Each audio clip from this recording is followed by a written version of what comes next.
La Real Sociedad Geográfica fue acumulando desde su creación un importante patrimonio cartográfico y bibliográfico que en 1971, y ante el riesgo de deterioro que corría, fue depositado en la Biblioteca Nacional de España.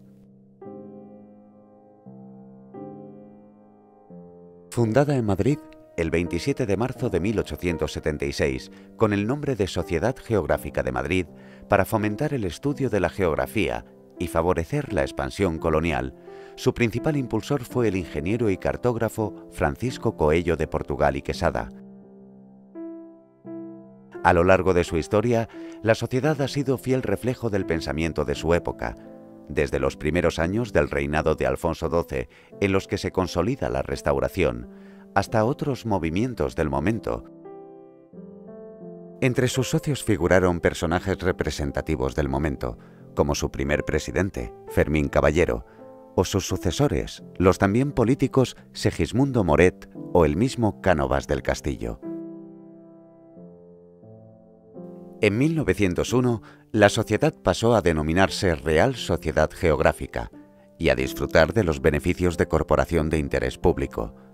En 1952, al cumplirse el 75 aniversario de su fundación, le fue concedida la corbata de Alfonso X el Sabio, como reconocimiento a la labor desempeñada en todos esos años.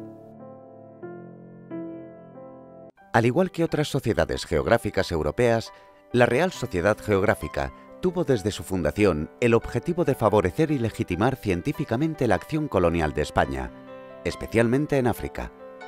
Ello explica el apoyo que siempre tuvo de organismos oficiales y de grupos y compañías privadas con intereses en la expansión colonial. Mantuvo una estrecha relación con la Asociación Española para la Exploración de África, sociedad promovida por Alfonso XII, y organizó en 1883 el Congreso Español de Geografía Colonial y Mercantil, en el que bajo el impulso de Joaquín Costa se sentaron las bases de la intervención en el norte de África.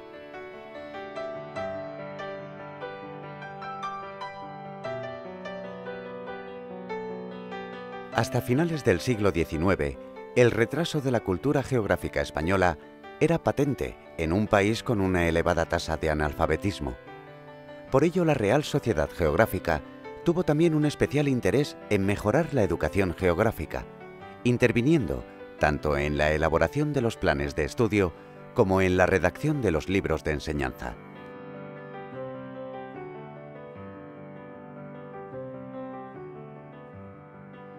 Durante el último tercio del siglo XIX, las sociedades geográficas se pusieron de moda. Estas sociedades lo que hacían eran exploraciones geográficas para conocer el territorio y posteriormente reclamarlo militarmente. Lógicamente, todos los gobiernos europeos estaban encantados y apoyaron incondicionalmente a estas sociedades. En España se crearon dos sociedades, la Sociedad Geográfica de Madrid y la Asociación Española para la Exploración de África, en 1876 y 1877 respectivamente. En 1876 el británico Mackenzie llegó a Lanzarote para ir a la costa africana con el objetivo de explorarla. España y Marruecos llegaron a un acuerdo para que España se instalara en el territorio llamado Wad Ifni, más conocido por los españoles como Río de Oro, con el objetivo de evitar la presencia no deseada de los ingleses. En ese territorio estaba ocupado por unas kabilas que no eran obedientes al sultán, y entonces España no quiso firmar ese acuerdo con Marruecos porque no consideraba que era el momento adecuado para hacerse con la pacificación, ya que no tenía los recursos suficientes. Por tanto, el asunto de este tratado quedó postergado. La situación de Marruecos en estos años era muy delicada. Tenía un gobierno muy débil que no podía hacer frente a las rebeliones interiores. Entonces tomaron una decisión que se puede considerar como un error político posteriormente. Decidieron convertirse en protectorado, es decir, dejar Marruecos en manos de las potencias europeas. Marruecos concedió ventajas comerciales y mineras a Francia, Alemania, Inglaterra, Austria y España, a cambio de su protección y de la mejora de las infraestructuras del país, ya sea en colegios, obras públicas, ferrocarriles. ¿Por qué Marruecos no concedió el protectorado a un solo país? Pensaban que actuarían como las cábilas de Marruecos, que se enfrentarían entre sí y eso sería aprovechado por el gobierno de Marruecos, pero se equivocaron, ya que todos los países europeos se dedicaron a explotar al máximo el territorio marroquí y no hubo ningún tipo de injerencias. De todos estos países, Francia fue la más hábil y se quedó con la mayoría de los negocios. Ante esta situación, Inglaterra convocó una conferencia internacional para tratar sobre el asunto y decidieron que esa conferencia se celebrara en Madrid. Al enterarse el gobierno de Cánovas de que la conferencia se iba a realizar en Madrid, se quedaron sorprendidos, ya que no estaban preparados ni sabían cómo preparar una conferencia internacional, ya que desde 1815 España no había participado en ninguno de estos congresos internacionales. Entonces el ministro de Estado, José El Duayen, pidió al embajador español en París que se enterara de todo lo necesario para organizar un congreso. El 19 de mayo de 1880 se abre la Conferencia de Madrid con la intervención de los siguientes países: Marruecos, Estados Unidos, Francia, Inglaterra, Bélgica, Alemania, Austria, Hungría, Italia, Dinamarca, Suecia, Noruega, Portugal y España. La conferencia duró 2 meses y estuvo presidida por el presidente del gobierno Cánovas del Castillo a petición del representante alemán. En esta conferencia había 2 grupos totalmente antagónicos. Por un lado estaban España e Inglaterra, que pedían una regulación de las protecciones en Marruecos, mientras que Francia, Austria, Hungría, Alemania e Italia pedían todo lo contrario, que es aumentar el número de protecciones para tener una mayor influencia en la gobernabilidad de Marruecos. La conferencia se saldó con un gran éxito, ya que se evitó el conflicto entre Francia e Inglaterra y esto trajo consigo un gran prestigio internacional para nuestro presidente del gobierno, Cánovas del Castillo.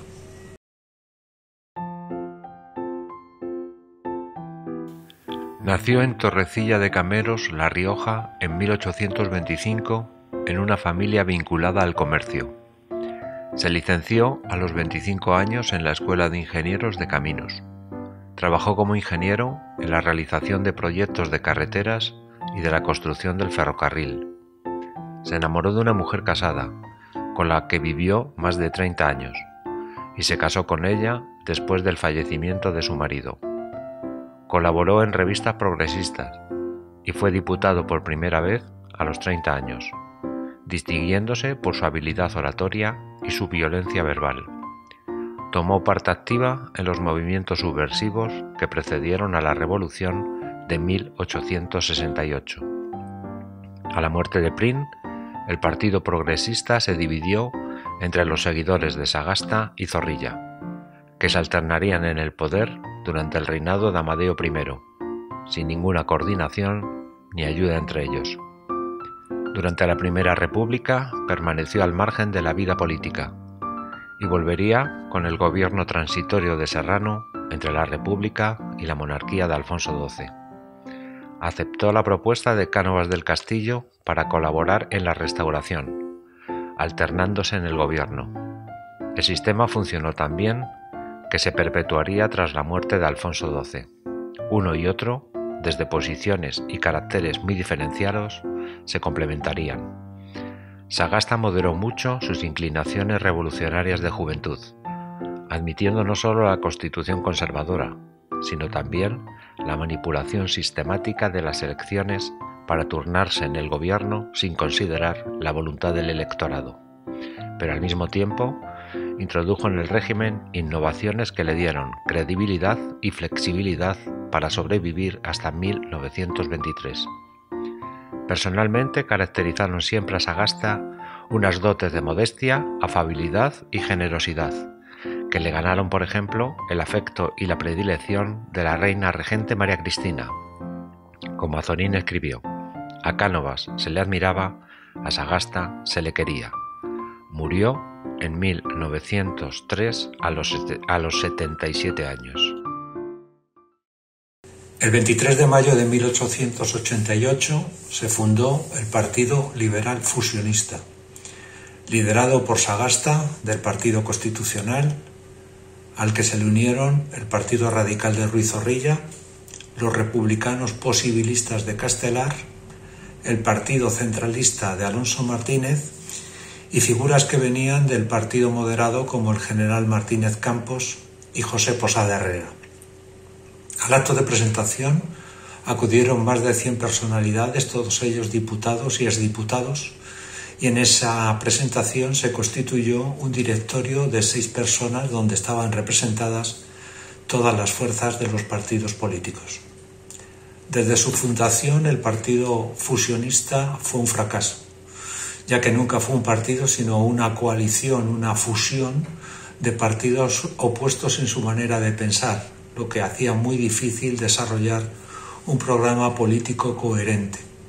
Y también por las luchas internas que hubo entre todas las familias para distribuirse los cargos políticos y administrativos cuando ocupaban el gobierno. Sagasta pidió el poder a Cánovas para que cumpliera su plan de alternancia. Pero la cosa estaba muy compleja, ya que Cánovas era muy popular entre los españoles y en las elecciones todo el mundo le votaba a él. Por otra parte, todos los seguidores de Cánovas tenían miedo y no querían perder sus cargos ni sus puestos. Ante esta situación, el líder conservador preparó una crisis política. En primer lugar, creó una crisis interna dentro del Partido Conservador. Fue Romero Robledo, el artífice del amañamiento de las elecciones, fue excluido de todos sus cargos dentro del partido y fue sustituido por su archienemigo Francisco Silvela. Por otra parte, Cánovas creó un mal ambiente político. En esos momentos el gobierno estaba haciendo un proyecto de reconversión de la deuda y dijo que para que este plan tuviera efecto necesitaba varios años más en el poder para poder ejecutarlo. Ante estas noticias, Sagasta protestó y se sentía totalmente agraviado porque creía que Cánovas no quería poner en funcionamiento el plan de alternancia. Por otra parte, Cánovas se entrevistó con el rey y le comunicó su deseo de que retuviera dicho proyecto. Así se podría interpretar como una falta de confianza en él mismo. Alfonso XII se mostró reticente a la firma de este plan de reconversión de la deuda y Cánovas aprovechó la coyuntura para presentar su dimisión por falta de confianza en el gobierno. Eso ocurrió el 6 de febrero de 1881, fecha en la que se inicia la alternancia política y se pone en funcionamiento el plan de Cánovas con la subida al gobierno del Partido Fusionista de Sagasta. Nací en Madrid en 1846. Mi padre era Pedro José Pidal, que fue ministro de Narváez en 3 ocasiones y elaboró la Ley Pidal de Educación de 1845. Estudié en el Instituto San Isidro y en la Universidad Central, en la que finalicé mis estudios de Derecho. A los 26 años fui elegido diputado por Villaviciosa, Asturias, durante el reinado de Amadeo I. No resulté electo en la Primera República, pero sí en las Cortes de la Restauración. A partir de ese momento hasta mi muerte en 1913, fui diputado siempre por Villaviciosa, un total de 15 elecciones. Representaba el pensamiento católico que participaba en la vida política, siempre bajo la autoridad de Roma, frente al catolicismo carlista que estaba fuera del sistema. Fui el azote de Cánovas del Castillo desde la bancada moderada, oponiéndome vehementemente a la libertad de cultos de la Constitución de 1876. En 1881 fundé la Unión Católica, que preconizaba la unidad de todos los católicos que quisieran colaborar por medios legales a fines religiosos y sociales. Los obispos eran los presidentes de la asociación en su diócesis. 2 años después me manifesté en contra de la ley del matrimonio civil. Ese mismo año ingresé en la Real Academia Española. Curiosamente, fui nombrado ministro de Fomento en el gobierno de Cánovas de 1884, al que tanto había criticado años atrás. Durante mis 2 años en el cargo me ocupé sobre todo de asuntos relacionados con la educación. Fui presidente del Congreso de los Diputados en 3 ocasiones, 1891-1892, 1896-1897 y 1899-1900. Después de una breve etapa diplomática en Roma, fui nombrado director de la Real Academia en 1906 y consejero de Estado durante el periodo 1906-1908. Fallecí en 1913 a los 67 años de edad. Una semana antes de la dimisión de Cánovas del Castillo, Alejandro Pidal y Mon fundó Unión Católica. No podemos considerarla un partido político, sino más bien era una asociación religiosa para defender los intereses del catolicismo y practicar la caridad social. Los más perjudicados con la creación de Unión Católica fueron los carlistas, que acusaron a Pidal y Mon de acabar con el carlismo. Esta asociación estaba formada lógicamente por católicos del Partido Moderado Isabelino, carlistas y también por conservadores del partido de Cánovas del Castillo. Se presentarían a las elecciones convocadas por Sagasta, donde obtendrían tan solo 3 escaños. La duración de esta asociación fue muy corta, ya que en 1884 desapareció, tras una entrevista que tuvo Alejandro Pidal y Mon con el Papa León XIII, que le dijo que no convenía hacer partidos católicos, sino ingresar en partidos afines al catolicismo. Por eso, Pidal y Mon y otros miembros de Unión Católica se pasarían al Partido Conservador de Cánovas. Sagasta convocó elecciones municipales el 3 de mayo y luego posteriormente generales el 20 de agosto. Al igual que Cánovas, Sagasta tenía su propio elector, el que iba a amañar las elecciones, el señor Venancio González. Y el resultado fue lo mismo que cuando las convocaban los conservadores. En las municipales, los liberales obtuvieron 21.076 concejales frente a los 3.824 conservadores. Y en las generales de 20 de agosto obtuvieron 297 escaños de los 392 en total, obteniendo el partido de Cánovas 39, los republicanos 32, los anteriores que hemos hablado de Unión Católica 3 y los carlistas 2. El gobierno de Sagasta en este primer turno de alternancia política duró desde 1881 hasta 1884. Realizó una política de reformas interiores de una manera pausada y muy prudentes, con el objetivo de tranquilizar a Palacio y a los sectores más conservadores de la sociedad. En educación tocaron el tema de la enseñanza primaria. De los 3 niveles de enseñanza podemos decir que era la más denostada. Siempre había habido en anteriores gobiernos reformas de la enseñanza media y de la enseñanza universitaria, pero la enseñanza primaria no la tocaron. José Luis Albareda, ministro de Fomento, con apoyo de hombres de la Institución Libre de Enseñanza, se preocuparon de la enseñanza primaria, cuyo objetivo en esta reforma era la dignificación de esta enseñanza primaria pública y garantizar el pago puntual de los salarios de los maestros. Además, el ministro derogó la famosa circular de Orobio de 1875 que prohibía la enseñanza de doctrinas contrarias al catolicismo o al orden político establecido, y también reintegró en sus cátedras a los que fueron expulsados por el ministro Orobio. En mayo de 1882 se celebró el primer Congreso Nacional Pedagógico, cuyo tema principal era hablar sobre la enseñanza primaria.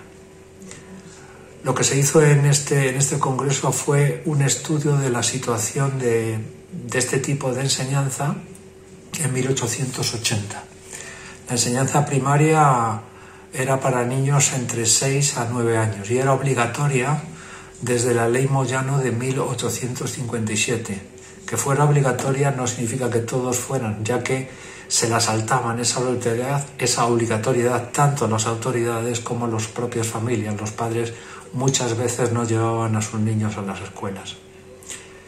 Un maestro tendría más o menos entre 150 y 200 niños bajo su custodia, y como era imposible que él pudiera dar clases a todos, lo dividía en secciones, y las secciones estaban dadas a cargo de un auxiliar o muchas veces el responsable era un alumno aventajado.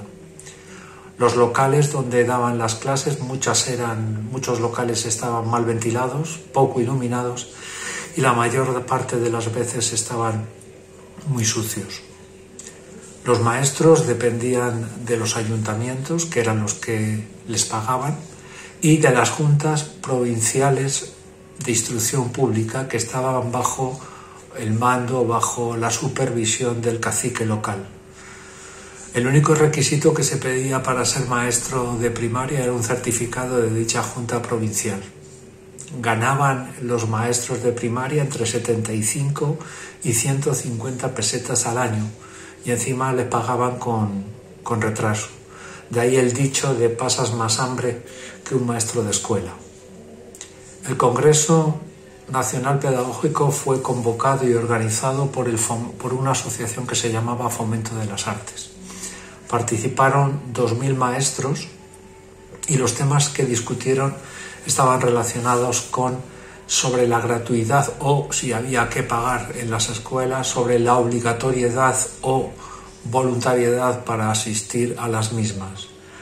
Se discutió también sobre la necesidad e importancia de la escuela de párvulos, sobre el uso del método intuitivo en la enseñanza, sobre la reforma de las escuelas normales para formar mejores maestros y sobre las mejoras de las condiciones de los maestros. Los resultados fueron que los maestros se dieron cuenta de que estaban jodidos, hicieron grupo, hicieron clase social y además tomaron conocimiento de que su labor era poco reconocida. No se hizo reformas importantes y, por decir algo que hicieran, en el año 1901, cuando el conde de Romanones era ministro de Instrucción, se hicieron determinados cambios. Por ejemplo, los sueldos ya no eran pagados por los ayuntamientos, sino que los maestros eran pagados directamente por el Estado y dependían del Estado. Eso no quiere decir que estuvieran mejor pagados, porque siguieron cobrando una mierda. Se elaboró un plan de estudios para las escuelas normales, se cambiaron los planes de estudio y se eliminaron determinados privilegios que tenían los centros privados. En economía, el gobierno de Sagasta tenía por objetivo la disminución de la deuda pública, pero para llegar a eso tenía que dar unos pasos previos, como era contener el déficit económico y el equilibrio presupuestario. Tomaron determinadas medidas para conseguir el equilibrio presupuestario. Por ejemplo, tomaron medidas administrativas con la creación de organismos, la creación de un cuerpo de inspectores, una mejor organización de la administración económica en las provincias, un procedimiento para hacer las reclamaciones. Todas estas medidas, cuando en el turno de alternancia llegara el Partido Conservador de Cánovas, serían eliminadas. Otra de las medidas que tomaron para equilibrar el presupuesto fue aumentar los ingresos fiscales. Suprimieron algunos impuestos indirectos, como el de la sal, y los sustituyeron por uno que llamaron contribución territorial. Esta contribución territorial gravaba sobre inmuebles, cultivos y ganadería. Pero para conseguir esa contribución, una buena recaudación de esta contribución territorial, era necesario primero actualizar el catastro. Otra de las medidas fiscales que tomaron fue adaptar el famoso impuesto de consumos. Recordar que el impuesto de consumos grava los productos de primera necesidad, de comer, beber y arder. Hasta ahora la recaudación del impuesto de consumo se hacía por el tamaño de la población. Se veía el número de habitantes que había y se hacía un cupo proporcional por provincias. Lo que cambia esta ley es que se hace una estimación del consumo al año por persona. Ya no es por el tamaño, sino por la capacidad de consumo. Y lo último que tocaron a nivel fiscal en los impuestos es que parte de las rentas de los monopolios, por ejemplo el tabaco, se destinará a una mejora de las fábricas tabaqueras. La última medida que tomaron para equilibrar el presupuesto fue un programa de conversión de la deuda pública, hacer más atractiva a la gente para que comprara deuda pública española. ¿Cómo lo hicieron? Pusieron como garantía los bienes del Estado que tenía en Cuba y, en segundo lugar, y fue la clave para que la gente comprara deuda, es que los intereses no se pagaban en pesetas y no se pagaban en oro. Estas dos medidas hicieron que mucha gente comprara deuda y en el extranjero aumentara la confianza en España. Para entender el comercio internacional del siglo XIX hay que conocer previamente dos doctrinas económicas antagónicas, el librecambismo y el proteccionismo. Según el primero de ellos, la actividad económica debe desarrollarse sin ningún tipo de intervención o traba por parte del Estado, respetándose el principio, la ley de la oferta y la demanda. A partir de ahí, llevado eso al campo del comercio internacional, defenderán que éste debe desarrollarse libremente, sin ningún tipo de trabas o aranceles por parte de los Estados. Por el contrario, los proteccionistas defenderán una política nacional que lleve a favorecer el producto interior frente al que se importa, frente al extranjero, ya sea estableciendo unos impuestos especiales para este o ya sea favoreciendo económicamente de alguna otra manera al producto propio, al nacional. El 6 de julio de 1882 se levantaba la suspensión de la ley arancelaria de 1869. Como supongo que no os acordaréis de esta ley, os hago una especie de recordatorio. Durante el sexenio, el ministro de Hacienda, el señor Laureano Figuerola, redactó una ley arancelaria que significaba el desmantelamiento progresivo de los impuestos arancelarios de productos extranjeros. En el plazo de 5 años a 10 años se irían reduciendo las tasas para llegar a una política de libre comercio. Ya en la Restauración, el primer gobierno de Cánovas, en 1875, que era cuando cumplía el primer plazo para desmantelar los aranceles, 1/3 de los aranceles, el gobierno decidió anular esta medida con el objetivo de no castigar más a las fábricas, ya que estaban soportando una bajada de precios por el tema de la guerra carlista y la guerra cubana. 2 años después, en 1877, el gobierno ratificó esta anulación y además aumentaron las tasas. La industria catalana, la industria textil catalana, vivía en estos momentos, dijéramos, sus mejores momentos. Era el 6º productor mundial y tenía el monopolio de todo el mercado español asegurado. Cuando el gobierno de Cánovas decreta esta ley de levantar esta suspensión arancelaria, dijéramos que no era el mejor momento para dicha ley, ya que el capital extranjero estaba bajando, estaba disminuyendo su llegada a España y la cotización de la peseta en el exterior había bajado. La idea era reducir las tasas entre los años 1887 a 1992 y la firma de tratados comerciales con países europeos. Se firmó un tratado con Francia para la exportación de vinos y con Inglaterra se firmó un tratado dando a los ingleses la categoría y la condición de nación más favorecida. Esta ley produjo un gran descontento entre los industriales catalanes, pero una gran alegría entre los exportadores de vino andaluces y riojanos. La presión de los industriales catalanes tuvo su efecto y el gobierno realizó una serie de medidas para tenerlos contentos.